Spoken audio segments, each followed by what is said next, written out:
عمل کرتا ہے اور میرا ادب کرتا ہے، یہ خاص ہے۔ توجہ ہے۔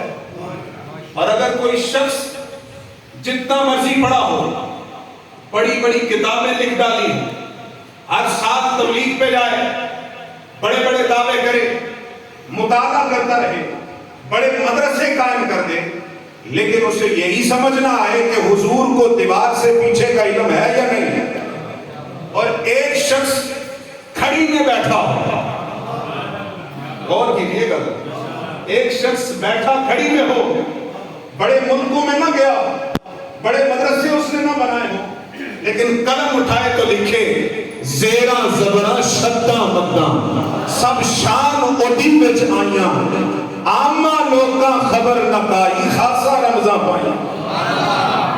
بتائیں خاص کون ہوا؟ بتائیے نا، پھر خاص کون ہوا؟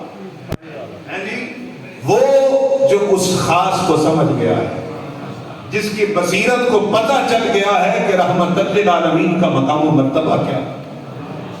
حضرات جی بکار میں شاید سمجھا گا، سب کو ایک اور مثال دیتا ہوں، توجہ سے سنیے گا، کہ اگر ایک شخص کو ہیرا اس کے سامنے ہو اور اس ہیرے کو پہچان نہ سکے، بے شک بڑا ماہر ہو ہر چیز کا، ہیرے کو نہ پہچان سکے، بڑا بڑا لکھا ہو، اس کی پرکھ نہ کر سکے، تو اس کے پڑھنے لکھنے کا کوئی فائدہ ہے نہیں۔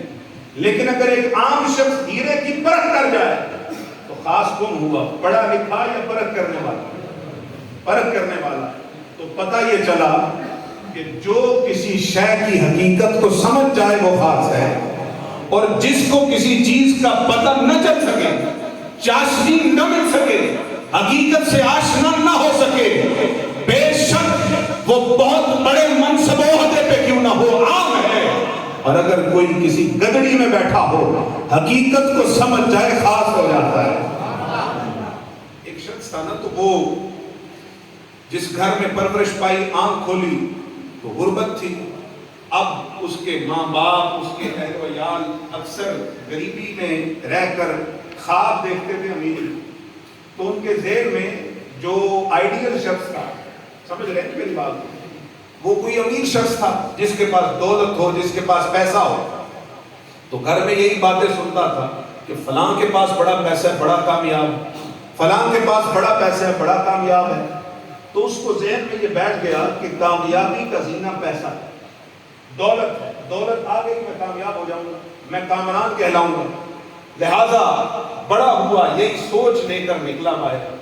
کسی سے پوچھتا رہا میں دولت مند کیسے ہوں گا، تو کسی نے کہا کہ ادھر ادھر بھٹکنے کی ضرورت نہیں، شارٹ کٹ رستہ بتاتا ہوں کہ ایک پتھر ہے جسے پارس کہا جاتا ہے، وہ پارس اگر مل جائے تو وہ پارس جس چیز کے ساتھ لگائے گا وہ سونا بن جائے گا۔ توجہ ہے نا؟ اس نے کہا جس چیز کے ساتھ لگائے گا وہ کیا بن جائے گی؟ سونا۔ اور اس چیز کو تو بیچتا رہے، تیرے پاس مال و دولت آتا جائے گا، لہذا لوگ تیری عزت کریں گے، واہ واہ کریں گے۔ نکل پڑا، پارس کو تلاش کرتے کرتے کئی سال بیت گئے، 30-35 سال پارس کی تلاش میں رہا، پارس مل گیا، اسے لے کے خوشی خوشی واپس آ رہا تھا، رستے میں ایک شخص دیکھا، 25 سال کا نوجوان، اللہ کی بارگاہ میں سجدہ ریز ہے۔ اس نے کہا نوجوان ہے، بڑا خوبصورت ہے، اس کو اس کا بھلا کرتا ہوں، بتا دیتا ہوں پارس فلاں جگہ سے ملتا ہے، آگے پیچھے نہ بھٹک، اپنی زندگی کو اچھا کر لے، جا وہاں سے جا کے پارس لے آ۔ اس کے پاس بیٹھا، کہتا ہے نوجوان کتنی عمر ہے؟ کہنے لگا 24-25 سال۔ اس نے کہا کیا کر رہا ہے؟ اس نے کہا اللہ کی عبادت کر رہا ہوں۔ کہنے لگا کہاں وقت ضائع کر رہا ہے؟ یہ دیکھ پارس بڑی محنت کے بعد ملا ہے، میں نے تو اتنے سال گزارے تیرے ساتھ خیر خائی کر رہا ہوں، تجھے بتا رہا ہوں فلاں جگہ سے ملتا ہے، جا کے لے لے، عیش کر۔ اس نے کہا یہ مجھے دیکھنے کو مل سکتا ہے؟ کہنے لگا ہاں دیکھ۔ اس نے پکڑا، 7 دریا تھا، دریا میں پھینک دیا۔ وہ جس نے اتنے سال مشقت سے وہ بارش ڈھونڈا تھا، بڑا پریشان ہوا، اچھلا کودا، کہنے لگا یہ کیا کیا؟ میری اتنی محنت کو ضائع کیا، میں تیرے ساتھ نیکی کر رہا تھا، بھلائی کر رہا تھا، تو نے الٹا میرا نقصان کر دیا، یہ تو بڑا قیمتی تھا۔ اللہ اکبر۔ وہ شخص کہنے لگا اچھا یہ بڑا قیمتی تھا. کہنے لگا بڑا قیمتی تھا, یہ تجھے چاہیے؟ اس نے کہا ہاں, اسی کے پیچھے تو ساری عمر گزاری ہے. اس نوجوان نے پانی کی طرف منہ کیا, کہنے لگا سمندر کی مچھلیوں ہمیں پارس چاہیے. وہ حیران ہوا, اس نے کہا سٹیا تو نہیں گیا, تو سمندر کی مچھلیوں سے مخاطب ہے؟ اس نے کہا ذرا توقف کر, خیر تو صحیح. اس نے کہا سمندر کی مچھلیوں ہمیں پارس چاہیے, دیکھنا. اس نے دیکھنا شروع کیا, وہاں سے کئی 100 مچھلیوں نے منہ باہر نکالا, اور ہر مچھلی کے منہ میں ایک ایک پارس موجود. اس نے کہا یہ کیا ہے؟ میں نے اتنا عرصہ پارس تلاش کیا. اس نے کہا تو پارس ڈھونڈتا رہا, میں جو پارس بناتا ہے اسے ڈھونڈتا رہا. میری لو جب اس سے لگ گئی تب میں عام نہیں رہا, خاص ہو گیا. اب جو میں چاہتا ہوں وہ عطا کرتا ہے. توجہ ہے. تو پتہ چلا کہ عام وہ نہیں ہوتا جس کے پاس پیسے نہ ہو, عام وہ ہوتا ہے جس کے پاس بصیرت اور عشق نہ ہو, اور خاص وہ نہیں ہوتا جو بڑے منصب اور عہدے پہ فائز ہو. خاص وہ ہوتا ہے جو خاص کو پہچان دے.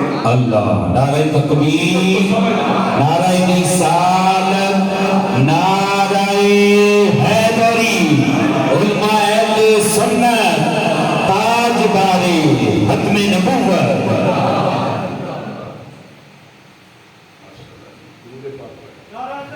اللہ یا اللہ,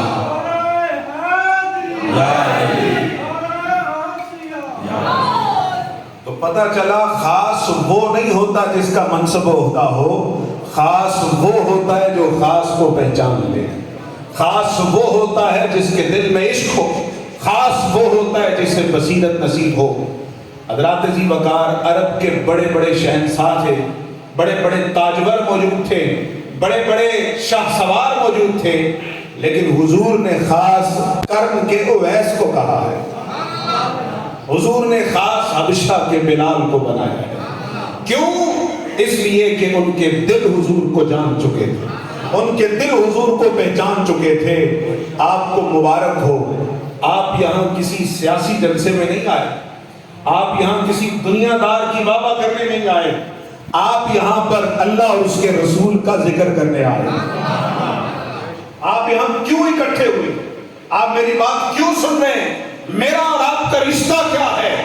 آپ یہاں فقط اس یار کی باتیں سننے کے لیے بیٹھے. آپ کا دل یہ کہہ رہا ہے مطرب سے کہو چھیڑے ذرا قصہ اس جانے تمنا کا, فرقت کے بھیانک لمحوں میں ذرا دل کو سکون ہو جائے. آج یہاں ہم دل کو سکون دینے کے لیے بیٹھے ہیں, کیونکہ دل کا سکون اللہ دیتا ہے, اور اللہ تب دیتا ہے جب دل میں اللہ کا حبیب بستا ہو. میں یہ بات عام نہیں کرتا, ایسے نہیں کرتا, خطابت میں جملہ نہیں بولا, ان علماء کی موجودگی میں کرتا. اور یہ یاد رکھیں علماء ہمارے دین کے چوکیدار. ہمارے ہاں یہ بھی بڑا المیہ ہے کہ ہم علماء کی قدر ہی نہیں کرتے ہیں جی. اللہ اکبر کبیرہ. یہ علماء ہیں تو آپ کا ایمان عقیدہ سلامت ہے, علماء نہیں ہیں تو آپ کا ایمان عقیدہ خطرے میں ہے. اور عالم کی شان میں ایک حدیث سناؤں, اگر آپ کا ذوق ہو تو سناؤں. ذوق ہے, توجہ سے سنیے. حضور نے فرمایا من صافح عالما فکأنما صافحنی. سبحان اللہ. تو کیا فرمایا؟ من صافح عالما, اشارہ سنیے, فکأنما صافحنی. فرمایا جس نے عالم دین سے مصافحہ کیا, ہاتھ ملایا, وہ یہ سمجھ لے گویا اس نے مجھ محمد عربی سے مصافحہ کیا. اس سے آگے حدیث یہاں پہ ختم نہیں ہوتی. فرمایا من زار عالما فکأنما زارنی. جس نے کسی عالم دین کے چہرے کی زیارت کی, وہ سمجھ لے کہ اس نے بددعا کے چہرے کی زیارت کی. یہاں پہ حدیث ختم نہیں ہوتی. فرمایا من جالس عالما فکأنما جالسنی. جو کسی عالم ربانی کی مجلس میں بیٹھے بیٹھے وہ سمجھ لے کہ وہ مجھ محمد عربی کی مجلس میں بیٹھا ہے. عالم دین کوئی عام شے نہیں, عام شے نہیں. حضور عالم کی عزت اور توقیر بتا رہے ہیں. اور اگر آج کل کوئی شخص کہیں بیٹھ کے عالم دین کی تحقیر کرے, سمجھ لو حضور کے دین کا ترجمان نہیں ہے. حضور کے دین کا ترجمان, حضور کے دین کا ترجمان وہ ہے جو دینداروں کی باتیں کرے, جو دینداروں سے دور کرے. حضور کا ترجمان ہو سکتا نہیں. حضرات عزیز وقار علماء کی موجودگی میں عرض کر رہا ہوں. میں نے ایک بات شروع کی تھی خاص اور عام کی, کوئی بات ہو رہی تھی, تو میں نے یہ کوئی ذوق تقریر کے اندر کوئی جملہ نہیں بولا, یہ میری کوئی خطابت کا جلوہ نہیں ہے.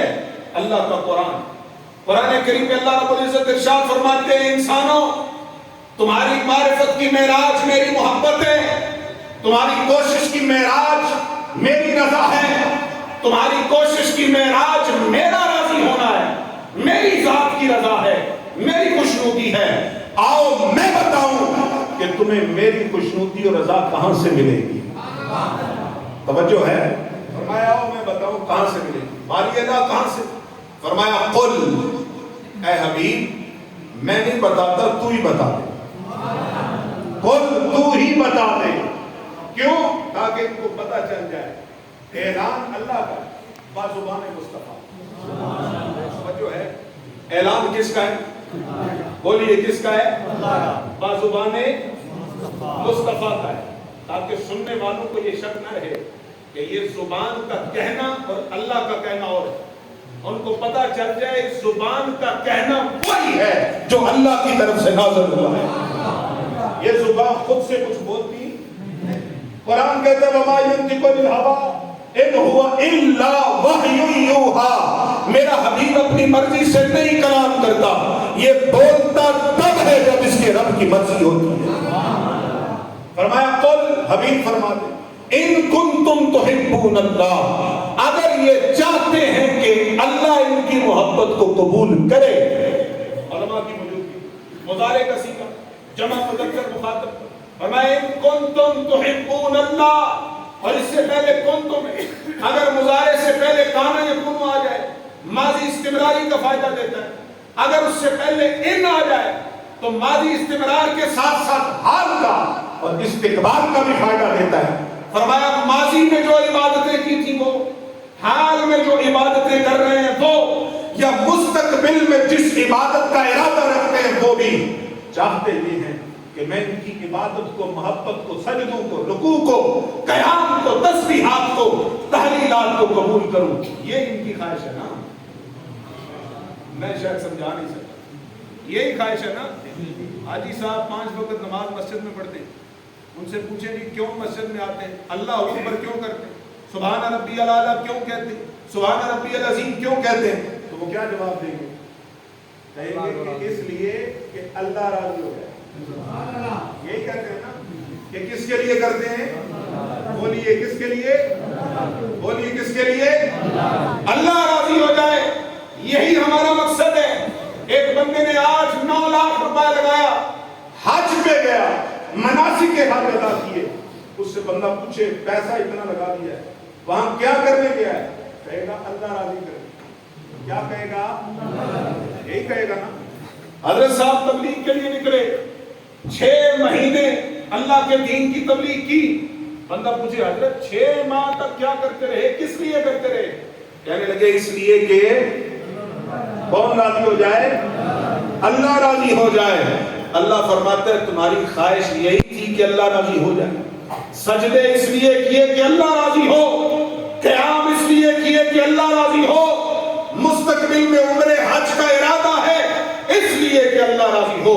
اللہ فرماتا ہے حبیب تو اعلان کر دے, یہ اللہ کی محبت, اس کی رضا چاہ رہے ہیں, انہیں بتا دو رضائے الہی کا طریقہ کیا ہے. قل ان کنتم تحبون اللہ فاتبعونی یحببکم اللہ. طریقہ ایک ہی ہے, یہ محمد عربی کی غلامی میں آ, حضور کی اتباع میں آ, حضور کی غلامی میں آ جائیں. اچھا باری اللہ غلامی میں آ گئے تو ہماری عبادت قبول کر لے گا؟ سنیے گا، آپ کو بڑا مزہ آئے گا، غور سے سنیے گا، ذرا دل کی کھڑکیاں کھول کے سنیے گا۔ دل کی کھڑکیاں بند ہو جاتی ہیں، پتہ ہے نا، حسد، غیبت، بغض، اناد، لالچ، یہ بڑے پیڑیاں شامل ہیں۔ بڑے سارے پائیاں جانیاں ہیں، یہ تو سارے اللہ دے ولی بیٹھے ہو، پھر نہ بولے پائیاں جانیاں نے نا، ہے جی؟ تو یہ سب دل کی کھڑکیوں کو بند کر دیتے ہیں، ہے جی؟ تو ذرا میرے بھائیوں دل کی کھڑکیوں کو آج کھولنا ہے۔ آج کیا کرنا ہے؟ کھولنا ہے۔ کیوں؟ کیونکہ دل کا جو اصل مکین ہے نا، آج اس کے ذکر کی بات ہو رہی ہے۔ دل جو اصل جس کا ٹھکانہ ہے نا، آج اس حبیب کی بات ہو رہی ہے۔ لہذا دل کی کھڑکیوں کو بند نہیں رکھنا، کھول لیا ہے نا۔ یا اللہ ہماری نیت یہ تھی، ارادہ یہ تھا کہ تو ہماری عبادتیں قبول کر لے۔ اگر ہم نے تیرے حبیب کی غلامی کر لی، حضور کی غلامی کا پٹا گلے میں ڈال دیا، تو کیا وہ عبادتیں قبول ہیں؟ فرمایا بات میری مانی ہے، غلامی میرے سونے کی ہے، میں رب ہوں، پھر میں اپنے انداز سے عطا کروں گا۔ تمہارا مقصد تھا کہ ہماری قبولیت ہو گئی، فرمایا نہ، صرف تمہاری قبولیت نہیں ہوئی، میرے حبیب کے رنگ میں رنگ ہے، یحببکم اللہ، اب میں خود تم سے محبت کرنے والا ہوں۔ اب محبت میں کر رہا ہوں، علماء کی موجودگی میں جملہ عرض کروں گا، محبت میں کر رہا ہوں، محبوب تم ہو۔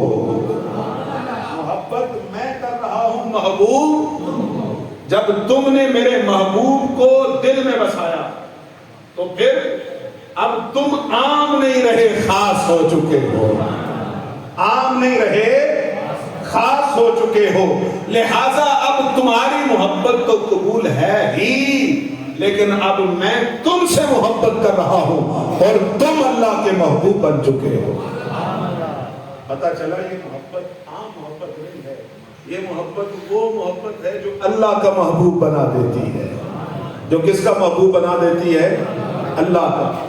ایک اور چیز آپ دیکھیں، ہماری کائنات میں ایک عمومی فطرت پائی جاتی ہے کہ اگر ایک شخص کے پسند کرنے والے ایک سے زیادہ ہو جائیں، ایک حضرت علامہ سہیل صاحب ماشاءاللہ تشریف فرمائیں، آگے تشریف لائیں، بڑے بڑے علماء تشریف فرمائیں ماشاءاللہ، آگے تشریف لائیں۔ میرے ساتھ میرے رفیق سفر چودھری شبیر صاحب اور محترم پروفیسر سعید صاحب ہیں، بڑے صاحبان علم ماشاءاللہ ہماری محفل میں تشریف لائے، اور میں بالخصوص پروفیسر امین صاحب کا شکریہ ادا کرتا ہوں، انہوں نے بڑی شفقت فرمائی، حکم ارشاد فرمایا، میرے بڑے قابل قدر ہیں، میں ان کے حکم پہ لبیک کرتے ہوئے حاضر ہوا۔ آپ تمام اہلیان موری کا میں شکریہ ادا کرتا ہوں۔ اللہ تعالیٰ آپ سب کی محبت کو قبول فرمائے۔ توجہ رکھیے گا، زیادہ لمبا خطاب نہیں ہوگا میرا، آپ نے بڑی توجہ سے سنا ہے۔ تو عرض یہ کر رہا ہوں کہ جب اللہ کی محبت انسان حضور کے رنگ میں رنگ کے کرے تو وہ پھر عام رہتا نہیں، کیا ہو جاتا ہے؟ خاص ہو جاتا ہے۔ اور جب کوئی خاص ہو جائے حضور کے رنگ میں رنگ کے، تو پھر جو وہ چاہتا ہے رب اس کو عطا فرماتا ہے، جو وہ چاہتا ہے رب اسے عطا فرماتا ہے۔ کیوں؟ کیونکہ اللہ کا جو حبیب ہے، جس کو اللہ نے اپنا حبیب بنایا ہے، وہ کائنات کا مالک ہے، وہ کسی عام شخص کو حبیب تو نہیں نہ بنائے گا۔ پھر عموماً فطرت ہماری یہ ہے کہ اگر ایک شخص کے، ایک خوبصورت کے، حسین کے، ایک محبوب کے چاہنے والے ایک سے زیادہ ہو جائیں تو ان کی آپس میں دشمنی ہو جاتی ہے۔ ایسا ہی ہوتا ہے نا، ایسا ہی ہوتا ہے نا۔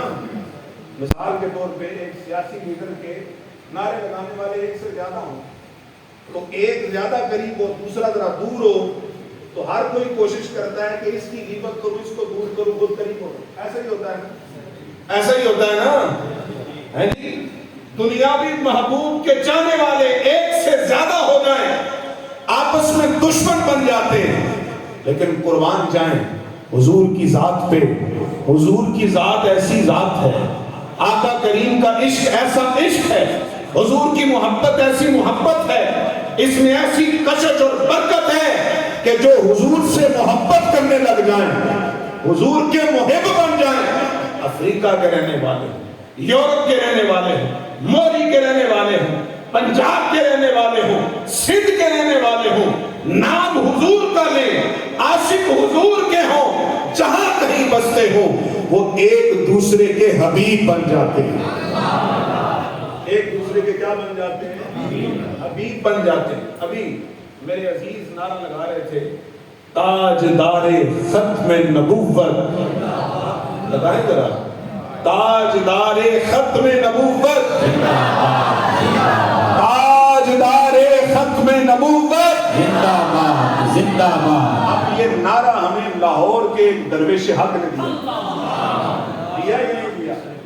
اب ہمارے وہ میرے بظاہر استاذ نہیں ہے جی، ہمارا ان سے کوئی رشتہ نہیں، کوئی خونی تعلق، رشتہ علاقائی تعلق، زبان کا تعلق نہیں ہے۔ کیا تعلق ہے؟ تعلق یہ ہے کہ وہ ویل چیئر پہ بیٹھ کے بات گنبد خضرا کے مکین کی کرتا رہا۔ نعرہ تکبیر، نعرہ رسالت، نعرہ حیدری، تاجدار ختم نبوت، بابا سے بلند تاجدار ختم نبوت، تاجدار ختم نبوت، نعرہ حیدری، سیدی مرشدی امہ ابن سنت۔ تو پتا چلا کہ جو بات والدہا کے چہرے والے کی کرے، بات بدمیل کی زلفیں دوتا والے کی کرے، بات حضور کی ناموس کی کرے، بات حضور کی سنت کی کرے، بات حضور کی شریعت کی کرے، بات حضور کی حدیث کی کرے، بات ذات مصطفیٰ کی کرے، بات شان ختم نبوت کی کرے، چاہے کہیں کا رہنے والا ہو، امت محمد اس شاہان محمد اسے اپنا ایمان بنا دیتے۔ ان سے کوئی تعلق ہو یا نہ ہو، ووٹ کا تعلق ہو یا نہ ہو، نوٹ کا تعلق ہو یا نہ ہو، بات حضور کی کرے، پیرا حضور کی ناموس پہ دے، ہمارا امام بن جاتا ہے، ہمارا محبوب بن جاتا ہے۔ حضرات عزیز وقار، ایک انگریز ہوا ہے، ڈاکٹر اینڈریوز کا نام ہے، یہ پچھلے دنوں کی بات ہے، کچھ عرصہ پہلے کی، میں نے اس کا ایک آرٹیکل پڑھا۔ اس نے کہا مذہب کے ماننے والے بہت دیکھے، لیکن یہ جنون میں نے کہیں نہیں دیکھا کہ ایک شخص ہے، وہ نام ان کے نبی کا لیتا ہے، اور نام ان کے نبی کا لینے کی وجہ سے لوگ اسے اپنا لیڈر، اسے اپنا آقا مان لیتے ہیں، اور اس کے لیے جان دینے کو تیار نظر آتے ہیں۔ اس نے کہا سمجھ نہیں آتی، ایک شخص ناموس رسالت کے غدار کو فاصلے جہنم کرتا ہے اور وہ جیل میں ہے، یہ لوگ جیل کے باہر اس کے نعرے لگاتے ہیں۔ وجہ کیا ہے؟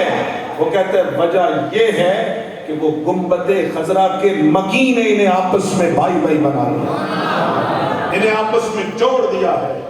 آؤ اللہ کا قرآن پڑھیں، اللہ کا قرآن آپ کو سنا ہے جی۔ اللہ رب العزت ارشاد فرماتے ہیں وَاذْكُرُوا نِعْمَةَ اللَّهِ عَلَيْكُمْ إِذْ كُنْتُمْ أَعْدَاءً فَأَلَّفَ بَيْنَ قُلُوبِكُمْ فَأَصْبَحْتُمْ بِنِعْمَتِهِ إِخْوَانًا۔ اللہ فرماتے ہیں اس نعمت کو یاد کرو جس کے آنے سے پہلے تم ایک دوسرے کے دشمن تھے، بنو ہاشم بنو امیہ کو نہیں مانتا تھا، بنو عدی بنو کلب کو نہیں مانتا تھا، بلال حبشی کو بہت معاملات کے اندر سزا یافتہ کیا جاتا تھا، صہیب رومی کو سزائیں دی جاتی تھیں، اپنے برابر نہیں کھڑا کیا جاتا تھا، لیکن جب وہ نعمت آئی فَأَلَّفَ بَيْنَ قُلُوبِكُمْ، اس نے ان سب کے دلوں کو یوں کر کے جوڑ دیا ہے، یوں کر کے۔ اب میرا تعلق سیالکوٹ سے، آپ کا تعلق یہاں سے، ہمارا رشتہ کیا ہے؟ بولے نہیں یہاں ہمارا رشتہ کیا ہے؟ نہیں، ہمارا رشتہ سونے مصطفیٰ ہے۔ آپ بھی غلام ہیں حضور کے، میں بھی غلام ہوں حضور کا، ہمیں آپس میں جوڑا کس نے ہے؟ میرے مصطفیٰ۔ فرمایا فَأَلَّفَ بَيْنَ قُلُوبِكُمْ، دلوں کے اندر الفت بیدار کی میرے مصطفیٰ نے، فَأَصْبَحْتُمْ بنعمتہ اخوانا، پھر اسی نعمت کے صدقے میں کائنات نے وہ منظر دیکھا، مدینے کی بستی ہے، مدینے کی وادی ہے، یہاں سے ایک مہاجر آتا ہے، وہاں سے ایک انصار آتا ہے، ایک دوسرے کو اپنا حقیقی بھائی سمجھ لیتے ہیں۔ اس نعمت نے تمہیں کیا بنا دیا ہے؟ بھائی بھائی۔ کیا بنا دیا ہے؟ بھائی بھائی۔ تو پتا چلا یہ نعمت وہ نعمت ہے جس نعمت سے جڑنے سے لوگ رقیب نہیں رہتے، حبیب بن جاتے ہیں، دشمن نہیں رہتے، دوست بن جاتے ہیں۔ کیا بن جاتے ہیں؟ دوست بن جاتے ہیں۔ تو جو حبیب لوگوں کو جوڑ دے وہ عام کیسے ہو گیا، اور جو لوگ اس حبیب کے نام سے جڑ جائیں وہ عام کیسے رہے، وہ خاص ہو گئے۔ اور وہ خاص جب اللہ کا قرآن پڑھے تو انہیں الحمد سے بالناس تک پورا قرآن تیرا رنگ بیان لگتا ہے، انہیں پورے کا پورا قرآن شان مصطفیٰ بیان کرتا نظر آتا ہے۔ حضرات توجہ ہے، پورے کا پورا قرآن کیا بیان کرتا نظر آتا ہے؟ شان مصطفیٰ۔ حضرت میاں محمد بخش رحمۃ اللہ تعالی، انہیں کا شعر میں نے شروع میں پڑھا تھا نا، آپ نے فرمایا زیراں زبراں، کہتے ہیں الحمد کی الف لام ہا میم دال تو بڑی دور کی بات ہے، کہتے ہیں ان کے اوپر جو حرکات ہیں نا میں وہ بھی دیکھتا ہوں، زیراں زبراں شداں مداں، قرآن کی شد کا مطلب ہے تشدید کے ساتھ پڑھنا، مد کھینچ کے پڑھنا، قاریوں کی قرات، الفاظ کا حسن، معنی مطالب، قرآن کا ہر حسن، قرآن کے معنی مطلب مفاہیم سب کے سب مفسر محکم، سب کے سب مطلق معول مشترک مقید، سب کے سب کہتے ہیں کیا ہوا؟ زیراں زبراں شداں مداں سب شان اودی وچ آئی۔ کہتے ہیں یہ سب کا سب کس کی شان میں آیا؟ کس کی شان میں آیا؟ آگے بات کر گئے، بات سمجھا گئے، کہتے ہیں لوگ قرآن پڑھیں گے، یہ بات جو میں کر رہا ہوں نا یہ ہر قرآن پڑھنے والا نہیں کرے گا، سمجھ نہیں ہے یاد؟ لوگ قرآن پڑھیں گے، یہ جو بات میں کر رہا ہوں نا زیراں زبراں شداں مداں سب شان اودی وچ آئی، یہ ہر کوئی قرآن پڑھنے والا کرے گا نہیں۔ اچھا پھر کون کرے گا؟ کہتے ہیں عامہ لوکاں خبر نہ پائی خاصا رمضاں پائیاں، یہ بات عام نہیں سمجھے گا، خاص سمجھے گا۔ عشق محبت، عشق محبت، اعلیٰ حضرت، اعلیٰ حضرت، عشق محبت، عشق محبت، اعلیٰ حضرت، اعلیٰ حضرت، اعلیٰ حضرت، عشق و محبت، عشق و محبت، غیرت عظمت، غیرت عظمت، اعلیٰ حضرت، اعلیٰ عشق محبت، عشق محبت، اعلیٰ حضرت، اعلیٰ تاجدار ختم نبوت، زندہ باد، زندہ باد، تاجدار ختم نبوت، زندہ باد، زندہ باد، انہیں جانا، انہیں مان، انہیں جانا، انہیں مانا، انہیں جانا، انہیں مان، انہیں جانا، انہیں مانا۔ للہ الحمد میں دنیا سے مسلمان ہوں۔ سبحان اللہ۔ تو وہ پھر عام رہتا نہیں، اور حضور کی شان کو عام سمجھ سکتا نہیں۔ میں یہ بات ایسے نہیں کرتا، میں یہاں بھی اللہ کا قرآن بطور دلیل پیش کرتا ہوں۔ علماء کی حضور ہے جی، خود اللہ تعالیٰ قرآن کریم میں ارشاد فرماتا ہے، اللہ فرماتا ہے یہ قرآن کتاب ہدایت ہے، لیکن کس کے لیے؟ ہدی للمتقین، متقین کے لیے، کیونکہ متقین ہی خاص ہیں اور خاص ہی اس کی ہدایت کو سمجھیں گے۔ ایک اور جگہ پہ اللہ رب العزت ارشاد فرماتے ہیں یضل بہ کثیرا ویہدی بہ کثیرا، اسی قرآن کو پڑھ کے بہت سے ہدایت پا جائیں گے، اور اسی قرآن کو پڑھ کے بہت سے ہدایت پا سکیں گے نہیں۔ میں قرآن پڑھ رہا ہوں، یضل گمراہ ہو جائیں گے، کیوں؟ وجہ کیا ہے؟ قرآن تو سراپا ہدایت ہے۔ اللہ نے فرمایا قرآن تو ہدایت ہے، قرآن میں لا ریب فیہ کوئی کجی نہیں، لیکن جو پڑھ رہا ہے اس میں تو کجی ہو سکتی ہے، نہیں سمجھے؟ جو کھول کے پڑھ رہا ہے اس کی عینت میں تو مسئلہ، اس کی نظر میں تو مسئلہ ہو سکتا ہے یا نہیں ہو سکتا؟ اب جس کی نظر میں مسئلہ ہے وہ جب قرآن پڑھے گا لفظ امی تو نعوذ باللہ اسے امی کا ترجمہ کچھ اور نظر آئے گا، لیکن جو ہوگا نا بریلی کا شہنشاہ، جو لوگوں کے دلوں میں عشق رسول ڈالے گا، جب وہ قرآن اٹھائے گا، قرآن کو پڑھے گا، رب رحمان کو سمجھے گا، تو وہ کیا کہے گا؟ وہ کہے گا چنین و چنا تمہارے لیے، زمین و زمان تمہارے لیے۔ وہ بات ختم کرے گا، قلم توڑے گا، عقیدہ دے گا، نظریہ دے گا، وہ کہے گا ہم آئے جہاں تمہارے لیے، اٹھے بھی وہاں تمہارے لیے۔ حضرات ایک عام سی مثال دو، بارش برستی ہے، کتنے نہیں برستی؟ بول لیتے ہیں جو نہیں تو پتہ ہی نہیں بارش ہے۔ جنہ جنہ بارش برستی ویکھی ذرا ہاتھ کھڑے کرو، ماشاءاللہ کنے جڑے ہو، جی بولو تے ایک باری نال دین بھی پتہ لگا، بولو بارش برستی ویکھی پتہ لگا، بولے ہو ہاں جی، ستے تو نہیں بیٹھے ہاں جی، ستے تو نہیں نا، جاگ رہے ہو نا، جاگن کا ثبوت دے آپ کو سبحان اللہ ماشاءاللہ پتہ چلے ماشاءاللہ جا رہے ہیں۔ بارش برستی دیکھیے آپ، اب بارش جب برستی ہے تو علماء سے پوچھیں بارش کیا ہے؟ قرآن کریم میں متعدد مقامات پہ ہے کہ اللہ رب العزت کی نعمت، اللہ کی رحمت ہے۔ اللہ رب العزت جب اسے برساتا ہے تو اللہ رب العزت خود قرآن کریم میں ارشاد فرماتے ہیں کہ ہم اس کے ذریعے پھر زمین کو پھاڑتے ہیں، زمین کے اندر یہ اللہ کی رحمت جذب ہوتی ہے، پھر یہاں سے پودے اگتے ہیں جن سے ہم اللہ کی طرف سے عطا کردہ رزق کھاتے ہیں۔ اللہ کی رحمت ہے۔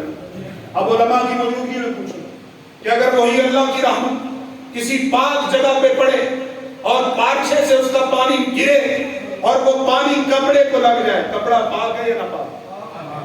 بولو پاک ہے یا نہ پاک؟ رحمت صاف جگہ سے آئی، کپڑے کو لگی، پاک رہا، اور اگر اس پانی سے وضو کر لیا جائے وضو ہوگا یا نہیں؟ ہوگا یا نہیں؟ وضو ہوگا نا؟ علماء کہتے ہیں وضو ہوگا، کیوں؟ پاک پانی ہے، رحمت ہے، پاک جگہ پہ پڑا ہے، اور ادھر سے سیلاب ہو کے چل کر ہم تک پہنچا ہے، پاک ہے، طاہر ہے، مطہر ہے، پاک ہے، پاک کرتا ہے، طہارت دیتا ہے۔ رب کی رحمت اگر پاک جگہ، پاک مسکن پہ پڑے اور وہاں سے آئے تو وہ پاک کرتی ہے۔ سمجھ آئی کہ نہیں آئی؟ لیکن وہی رب کی رحمت، وہی بارش کے قطرے اگر کسی کیچڑ میں پڑے، کسی نالی میں پڑے اور اس نالی سے اسی بارش کا پانی چلتا چلتا آ جائے، علماء سے میں پوچھوں گا کیا اس سے وضو کرنا جائز ہے؟ ابھی تو آپ کہہ رہے تھے بارش کے پانی سے وضو کرنا جائز ہے، اب آپ کہہ رہے ہیں نہیں جائز ہے جی، آپ بھی سارے حیران ہو گئے ہوں۔